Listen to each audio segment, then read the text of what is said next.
CGI effects and stuff with the dragons and things like that, and the fire and stuff that happens. Yeah, that's crazy. Those dragons too, like the first part, like it looks like a movie quality, like theater quality, and Well, it's a TV show. that was the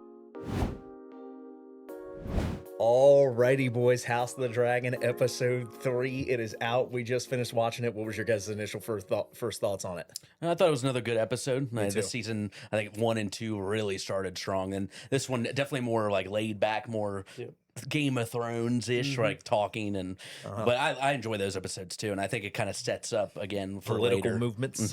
For sure.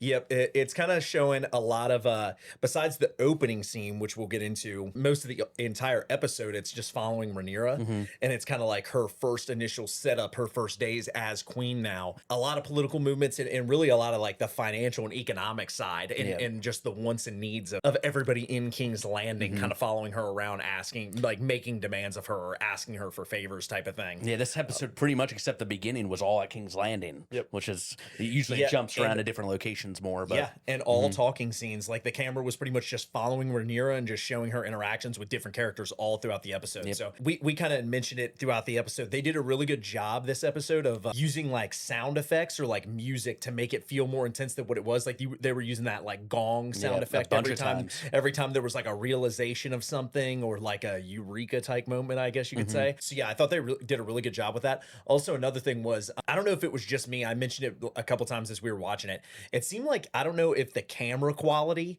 got better for this episode, like if they were using a different type of camera or a different type of lens or something, but it seemed like I'm saying in a good way, like this is a positive of the episode for me. I don't know. It just seemed like they looked clearer, or when they were following them around, or some of the scenes where they were talking, like one of the scenes where she was in the room with Alicent talking, it just seemed like the camera was so like clear. Like, I don't know, the shots were more like crisp this episode, which I know I had seen people saying that the directors or the writers were saying that episodes 3 and 4 were like their favorite episodes to film. So yeah, I don't know if they were like trying a different camera out, but it looked really good. It looked better than most episodes from a visual perspective. Yeah, I'd have to see like episode 1 and 2 again to compare, because first like thoughts. I mean, I don't think it was. I think it looks good and everything for sure, but I don't know, compared to the first, maybe in the first episode or two there was a lot of fighting and stuff, so maybe that could be maybe where it's that's like showing distracting more us. grit and stuff of the action, and a lot more jumping around, CGI effects and stuff with the dragons and things like that, and the fire and stuff that happens. Yeah, it's crazy. Those dragons too, like the first part, like it looks like a movie quality, like theater quality, and it's a TV show. That was the other big thing about Game of Thrones, was just the budget was outrageous. So everybody used to say that about Game of Thrones for years, is that with Daenerys' dragons and stuff, like the CGI always looked really good for the most part. But yeah, I guess we can kind of get into spoilers of this episode. So we kind of jump in. We start with, this is the only scene where we're not really following Rhaenyra around King's Landing. It's the very beginning when you see Daemon and Ulf and Hugh Hammer. Yeah, they're all on their dragons and they're meeting with, is it Ormond? Ormond Hightower. Ormond Hightower, which is Alicent's cousin, I think they said. Yes. Yep, they're meeting with him, and they're basically getting him to kneel and to Rhaenyra. Yeah. So they and then handed over Darren, which by the end we realized that's not him. Yeah, and that's something that confused me. It didn't hit me until the very end of the episode, but in the moment I was thinking, man, is that the kid that was in the background of episode 1 that people were debating was Darren? Because didn't look like him. Because I thought he had almost a haircut or a hair color of like Jace. Yeah, it was definitely dark. It was like brown, like a dark brownish color hair. Jace was more like black, but because like that strong, like Harwin strong, their father. He definitely had like a lighter brown colored hair, and almost like Alicent. Yeah, almost like Alicent. And I thought that for a second. I was like, man, that does not look like the same kid, or maybe I'm just tweaking. So I was like, maybe I'm just not really remembering. I thought that at first, which obviously turned out to be a bluff, which was revealed at the end of the episode. But yeah, that was pretty much the start. It went back to King's Landing where we saw Rhaenyra sitting on the Iron Throne, learning that Grand Maester, what's his name, Orwyle, like he was saying that Tywin Lannister completely emptied the treasury. So yeah, before Team Black, like they seized the city. So seeing her just kind of have to deal with that. God, then there were so many people like requesting stuff. Yeah, like, exactly. Yeah, that's pretty much what most of the episode was like. It was just her moving around and everybody around her making demands or asking for requests. And then her biggest problem was the economics of everything, it seemed like, which was really interesting. I don't think we've ever dove this far deep into economics. Like, they obviously talk about a lot of political movements and stuff as a whole, like in Game of Thrones and in House of the Dragon, but nothing this economic heavy of where all their coins are at. I remember in season 2, I believe, when Aegon was king, like and Otto was his hand, like they had small folk come in too and like ask for stuff, and Aegon was pretty funny. He was saying like, just give them what they want. Like, what's the big issue? But Otto was like, nope, you can't do that. That's what the Master of Coins for. They did that a little bit in Game of Thrones too. As I've been rewatching it, they have scenes like that, even with like Bran when he was first at Winterfell, when he first got pushed out of the tower and stuff, where he was like that's the like Lord. A common practice. They have like the small folk come in and make requests of what they need from the crown, basically. So we kind of see Rhaenyra dealing with that. A lot of rats. A lot of rats. It goes back to season 2 when Aegon killed all the rat catchers. So now they don't have rat catchers anymore. So now there's just rats everywhere throughout the episode. I think that was definitely like foreshadowing or being like a message, 100%. Like for sure. And it played a part in the dinner scene. She had a lot of the famous houses come in for a dinner. Well, those I think ended up just being merchants and stuff in King's Landing, and like merchants and other things like that. I don't think they were like big houses. Because she ends up saying later with Daemon, like, let's invite all the other big houses to like give gold and stuff. So, but she meets with them, and basically they had been withholding all their food and wheat and barley and all those different things. I think they had said, and they had been withholding all that. So then the small folk obviously weren't eating; they were going hungry.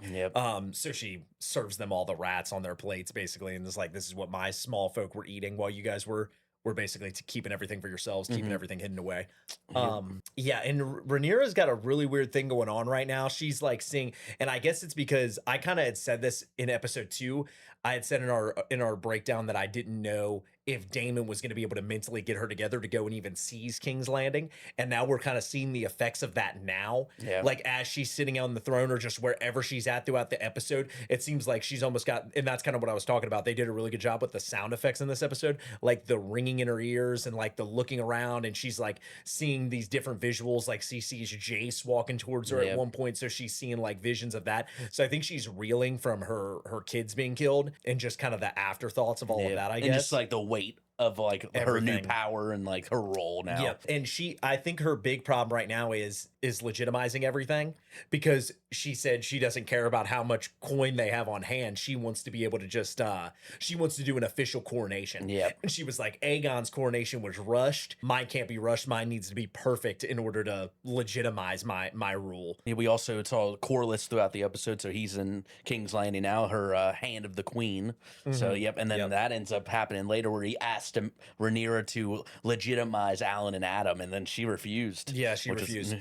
Which to me was kind of weird. It was kind of weird, like, why is that like a bad request to make? Seems like that would be a simple request to fulfill, but then she obviously reveals that everybody was questioning her kids, the legitimacy of her kids, so now she doesn't want to, just legitimize somebody else's kids because it'll make her maybe look guilty. Especially right when she gets back her power. And then we saw towards the end too, Corlys. That kind of blew up in her face. Calls her bastards. All of her sons bastards. Not all of her, but like the ones with strong. You have Jace, Lucerys, then Joffrey.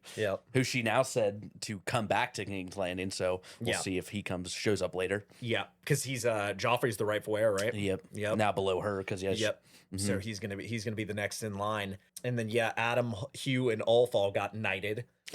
So by Daemon. So we got to see them go into knighthood there. And then like we said with Corlys, he had called him Adam of Hole. So instead he did. You noticed that too when we said like, because Hugh said like as like Sir Grace or whatever he said, and then it took him a second, but Adam did say like as do I, but he kind of like didn't stutter. He seemed hestant. Like the look on his face, he seemed hesitant to respond, and he kind of. Because she said Adam of Hole, and then he's like, as do I. There was definitely some hesitation there. So we'll see how that goes forward. Now with Corlys being like mad at Rhaenyra for sure. So curious to see how that will turn out. Might lose an ally. And that's her hand too. So Yeah, that's been their biggest ally the whole time throughout the whole series is You the heard- Valerians. Yeah, we heard Corlys say that his house now is like in ruin. Yeah, it's all so ashes. Yeah, he After was that like, battle. my castle's in ruins, Yep. and there's nobody to continue my family line, so he wants to legitimize them to carry his name on. because we've been talking about that in Game of Thrones, no one ever mentions Valerians, so something's got to happen. Yep, So- yeah, their family line has to stop somewhere, which I wonder which if- we could be seeing the development of that I was here. going to say, I wonder if she just never Legitimizes legitimized them. them, So and then, then- yeah. when Corlys goes, the Valerian name's just pretty much gone. Yeah, because if we presume what we think is going to happen and all these characters are going to die by the end of the series, if they never get legitimized or if they never even have kids, Yeah. their family line just stops. Yep. So yeah, we also saw she was taking down all the green banners, all Yep. the green Targaryen Hightower banners. Yep. So that's getting all taken down. So Just she's burn them basically all. this is basically the like we kind of said, this is basically the start of her kind of taking over King's Landing and kind of getting everything, trying to get everything legitimized. Yeah, the one other kind of big point of the episode was her putting in the hit out on Aemond, saying like to take out Aemond, anyone who can will get Harrenhal too. So she kind of said that. Yeah, she was like, mentioned I don't that. even need it anymore. Mhm. Yeah. So we'll see. Yeah, she said Aemon's like disappeared. That's the last they've heard. So Yep. we obviously saw him last episode with that witch. So Yeah. curious to see how that all turns up. Yeah, speaking of that, I wanted to mention, like, random thought. The red woman in Melisandre in Game of Thrones, I think at some point they said that she was like hundreds of years old. She was like She 700 was, years yeah. old. Yeah, so she could potentially show up in this series somewhere. She's like the only Game of Thrones character that could potentially show up in Yeah. this. Because remember, was it the long night? Like she Yeah. like took off that Took off her necklace. necklace and- That Yeah. was the end of the episode, I think. Yeah, Mhm. and she like looked Withered like old away. as yeah. Man, if she's like hundreds of years old, she could potentially show up here. And obviously they have like witches and stuff in this Mhm. Yeah, this from point what in the we've seen. timeline. The scepter, he was kind of saying like the god of the seven or whatever. Mhm. And they weren't accepting Rhaenyra, so it kind of was interesting too. that Yep. she's getting rejected by like the church. Oh yeah, and he was saying too to her, like, don't disobey the faith. Yep. Like, don't disobey the church. You're gonna need obviously like faith on your side. So Yep. Yep, all those people believe in that. yeah, because he wants to basically see Aegon's body.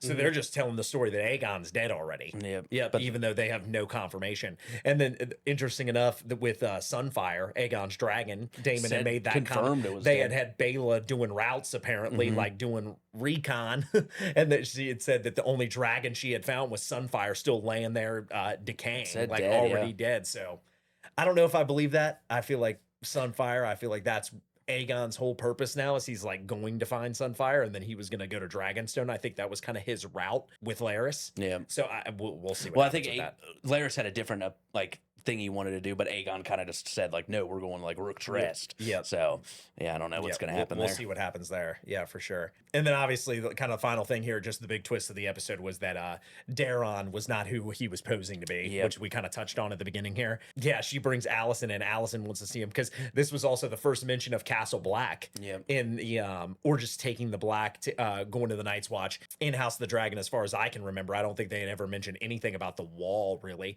They might have had a few mentions of the Wall, but not really the Night's Watch. And Jace was at the Wall. Remember in like oh, that's right. beginning of season 2 with like Yeah, yeah, Cregan yeah. Stark, that one Yep, dude. that's right. Yep, They so- did have that scene there. Mhm. Yep. This is the first time I feel like they've sent somebody like, oh, you're going to take the Black, like we're going to send you to the Wall. Yeah, I don't think Um, they've ever mentioned that before. in Yeah, this episode. definitely not as much as they did in Game of Thrones. So yeah, she's going to send him there, and then obviously it's not even Daron. Alicent wants to see him. She comes in, and then she's like, "You've never seen this kid in your life." Yep. Yep. And then we learned that like the real Prince Daron and his dragon, Tessarion, like led the sack of that Tumbleton, that city. So Yep. they're starting to take the cities and stuff. So Yeah. They're It's- starting to make some movements. So Yep. war is still afoot. yeah, it's building for sure again. And Rhaenyra just seems like she is tweaking. Like she is off a perk the whole episode. Yeah, I There- think it's just everything that's going on. Yeah, there was the weird moment where she was like staring at what we thought was Daron in that bed, and then she just had like a bright flash, and she was in the back of that cart. Yeah, that Yeah. cut. Oh yeah, and then she was giving out the food to everybody, to all the common folk, and in the back of that wagon, and you could see she had like red around her eyes, like she just hasn't been sleeping at all, so she just seemed stressed out of her mind. Yeah, she mentioned So- that in that cart where she was like, I've not been sleeping well because Yeah. that bed. Yeah, she was like, I can't sleep in that bed. Yeah. And she did mention something about like there's a lot of ghosts or something at the very beginning when she Yeah, walked when in she her went room. to Viserys's room for the first time. Yeah, I think it was a really good episode. Yep. This definitely, like, keeping up with the first 2 episodes, had really good pacing, even though it was just one of those walking Less around, action. talking, a lot of conversations. Yeah, it had really good pacing. And You're rewatching Game of Thrones. Yeah, that happens a lot in Game of Thrones, where they have some battles, but then there's a couple episodes. yeah, it's like you got to wait an lot of entire talking, season to get a battle usually. Yep. Yeah, I thought this was a really interesting episode with how the camera just followed Rhaenyra the entire time. Alrighty, guys, that is going to be it for our review of episode 3. Let us know what you guys thought down in the comment section below. Please leave a thumbs up on this video and come back next week for our review of episode 4. Peace.